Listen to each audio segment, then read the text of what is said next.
But first, we're turning our attention to the serious issue of gang violence. Too many young people are affiliated with vicious gangs in their neighborhoods.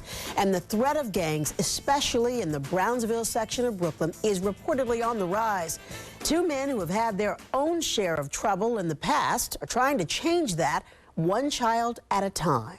Our guests today are from the GRAAFICS organization. It focuses on gang diversion, prison reentry, and absentee fathers. Please welcome Kai Smith, the founder and executive director of GRAAFICS, and Greg Russell, the director of internal-external gang relations. Gentlemen, thanks for being with us on Here and Now. Thank you. Kai, I'm going to start with you because you are the founder of GRAAFICS. First, tell us what GRAAFICS stands for.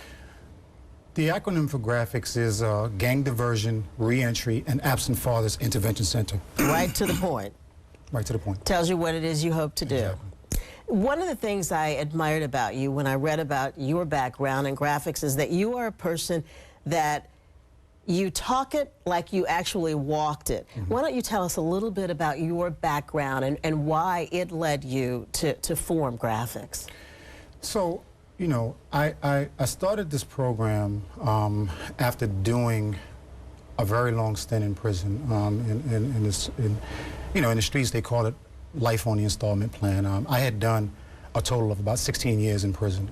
I had served 9 years in Virginia, in New York, 9 years in New York, 5 years in Virginia, and 2 years in South Carolina. Now, what were you in prison for? The penal code term is criminal possession of controlled substance. The street term is selling drugs. Okay. Yeah. And you did that time. How old are you, by the way? 41. So that was a good portion of your life. Yeah. Kai, what was it that made you believe, first, what helped you turn your life around, and what made you believe that because you had been able to do it, you could help other young men do it? That's a very good question. So what led me to turn my life around? I think that, I would have to say the vision of my grandmother in my head while doing my time. And it's a two-part question because, I had tried my hand at the drug game again, and I was fairly successful at it. And at this time, it was the state of Virginia, and I had gotten locked up for a significant period of time. And I really believe that there comes a point in every individual's life, in every criminal's life, where you say, enough. Mm-hmm. And I'd gotten to that point in my life where it was like, enough. Here I was in a totally different state with people I didn't know, far away from home. It had gotten to the point where I said, enough. So what do you do after you say enough? Well, I didn't really know. And, I recall it like it was yesterday. I was in my cell, and maybe had been the first time that I'd ever prayed, and I got on my knees, and, I said, God, I really don't know who you are. My grandmother has always led me to believe that I could have a conversation with you the same way that I talked to her. And what did you ask him for? I said, God, if you love me as much as my grandmother say you do, then let me get out of this place in time enough for her to see me die, but time enough for her to see me make something out of myself before she dies. And so fast forward, when did you found GRAAFICS, and what exactly are you, how exactly do you get to young men that are going through some of the same things that you went through? Right. So when we go into a community, we first try to enter a community through the education system. The GRAAFICS program is a vendor to all DOE schools in New York City. So we try to enter a community through the education system. We approach school principals and we say, this is the GRAAFICS program, this is who we are, this is what we do. We'd like to partner with you to work with your most difficult students. Now, with the bullying aspect being on the rise in schools all over the nation, we focus on bullying first. We have a life skills curriculum that we've designed that specifically addresses bullying, and if there is a gang presence in your school, we can address that as well. Now, I want to bring Greg into the conversation because I know you two guys met in prison. Mm-hmm. And Greg, you were actually a gang member. I understand pretty high up in the organization? Yeah, I was a high-ranking blood member in New York. So I did become involved with gangs. So your area of expertise, I guess, gangs, you bring a component to GRAAFICS, again, because you've walked that walk. Yes. You can talk the talk. Yes. Yeah, I got involved with gangs in New York. Initially started while we were in the prison system. That was one decision I regret, but at the time that I made the decision, it was because of certain reasons and certain hostile situations that were taking place while I was inside prison. And it was one of the biggest mistakes I made in my life, having to be accountable for so many other people that I really didn't know. And it was means of probably, it was the camaraderie, you know, I thought that I found friendships, but it wasn't really friendships. What is it, the two of you, what about a gang attracts most young people, and why is it so difficult for them to get out of that life? I think, and I was having this conversation yesterday with an organization that we're looking to partner with. Realistically, Sandra, I think that the street gang offers the consistency that society doesn't offer. Like a family? Kind of, sort of, because if you think about the dynamic of this street organization, hypothetically, if they say, okay, we're going to get high every day and we have a spot where we can play video games and we're going to, you know, we're going to have our share of the girls in the community and whatever list of things that they have. And if you become a part of us, this is what you can do consistently every day. And for a 16-year-old, that's attractive. Right, but now that, on the other end of the spectrum, there is, you go to school, you get one message. You're in the community, you get one message. If you're on public assistance, you go there, you get a different message. Everywhere you go, a 14 or 15-year-old is getting different messages. It's hard for them to keep up. They're going to gravitate toward the one thing that's fun and consistent, and that's the street gang. Okay, and at 14 years old, that seems a good choice. Yeah. All right, we're going to continue this conversation. When we come back, we're going to introduce you to a teenager that's currently working with the GRAAFICS program to try and make some changes in his life. Stay with us.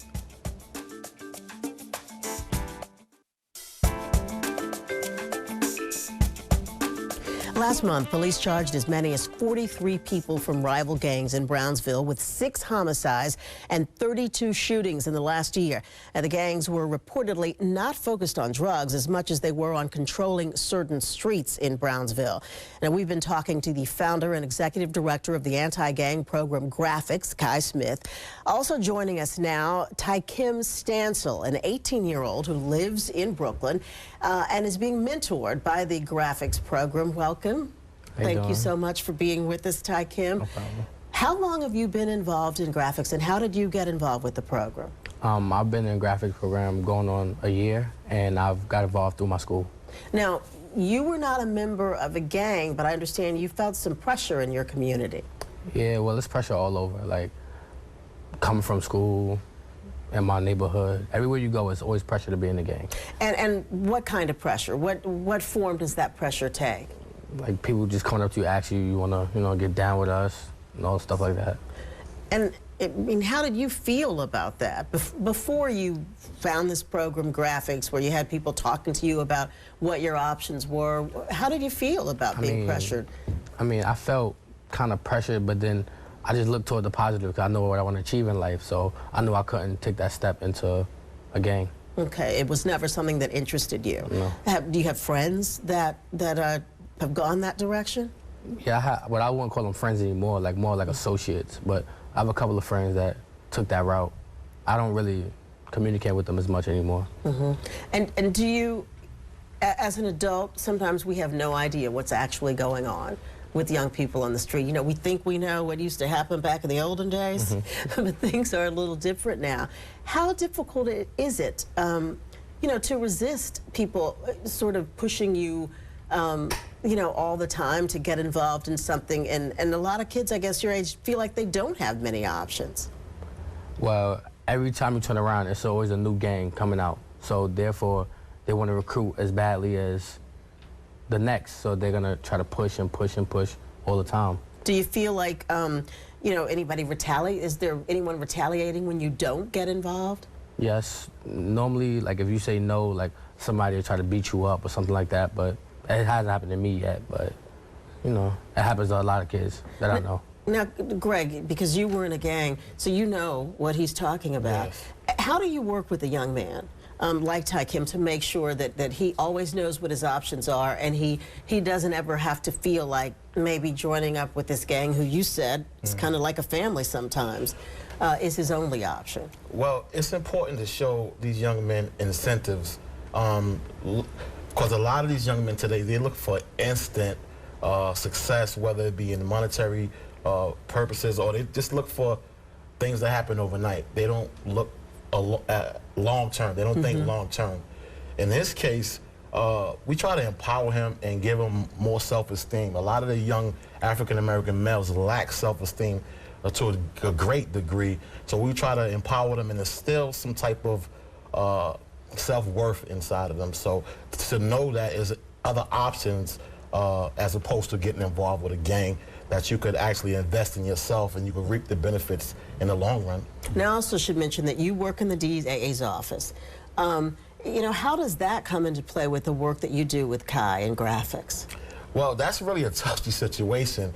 Normally, it's like it's a conflict of interest in a lot of ways, because if they know that I'm involved where I work at. The only reason I got to where I work at because I worked hard. And I didn't know I was going to end up in the DA's office, actually.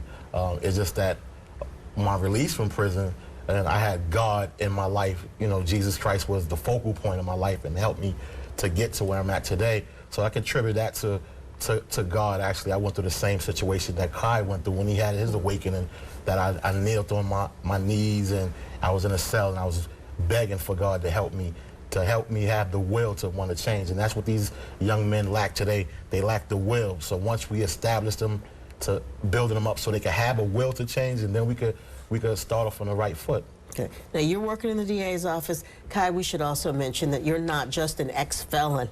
You have a master's. Yes, you're working on a doctorate. And all of this work you're doing, you fund it. Is that not correct? Yes. You know, how difficult is that? And you've managed to do all of these things and still keep this program running. You know, to date, we've received, no exaggeration, from 2003 to today, we've received $24 in donations. It's not about money with us. You know, of course, everyone wants to be compensated for what they do, and absence of resources in certain instances means absence of services. But for us, that became one of my mottos. Absence of funding does not necessarily mean absence of service.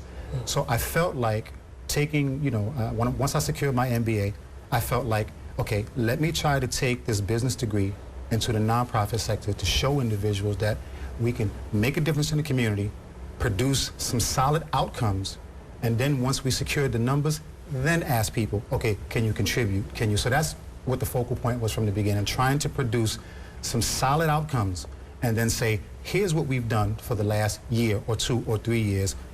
Now can we, you know, look for funding? You're working with schools, and I understand you work with probation. How many young men would you estimate you're working with, helping or helped right now? So we have quite a number of schools, and I probably, on the safe side, would say maybe about 60 to 75 young men. And are you feeling like you're making headway with them? We definitely feel like we're making headway because they have personal access to us. Ty Kim knows that, and a lot of larger organizations, you know, they lack the personal aspect. With us, each time that an individual decides to invest a portion of their life into this program, we invest a portion of our life into that person. So Ty Kim knows in any situation, at any time, he can pick up the telephone and call me directly or call Greg directly, and he's going to get us. He's not going to get, you know, the run-of-the-mill or the red tape. Mr. Smith, here's a challenge, here's what I'm dealing with, and I'll say, okay, you know what, get in the cab, come to Manhattan, or on my way to a Knick game, come with me. And Ty Kim, tell me about that. How does that make you feel, knowing that they tell you that, and then when you actually call, they're there to answer? It makes me feel good inside, because normally when somebody tells a young man, oh, I'm going to be there for you, in actuality, they're not there. So knowing that I have these two here for me at all times, it makes me feel real good. And does it, seeing them and watching what they do, make you realize, you know, by the time you're old like they are, what the possibilities are for your life? Like, it gives me a great deal of inspiration. And I feel like I could do whatever as long as I put my mind to it. So. Okay. Thank you all for being with us. I do want to mention that you talked about your funding. Again, you guys are doing all of this yourself. If you go to your website, it's graafics.org. There's T-shirts, tote bags, mouse pads. If you'd like to give to this organization, you can do that, support them, find out about the programs they're working with, the schools that they're working with. A lot of the work is in Brownsville, Brooklyn. But I'm assuming that if a young man calls you from somewhere else, you're only too happy to see if... Anybody.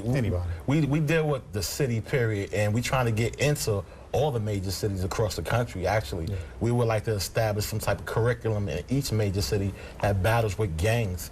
So that's our main objective, is to change the mindset of these young men growing up today. There's no role models they could aspire to be like right now.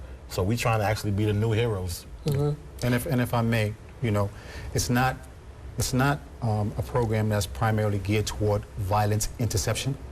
There is a curriculum that comes with this program. We've taken theory and applied it to street knowledge and produced a volume of curriculums where when we go into a classroom, we can sit with the principal or sit with the executive director of another nonprofit and say, not only can we come into your program and help you produce the outcomes that you're looking for, it's primarily based on this 500-page life skills curriculum.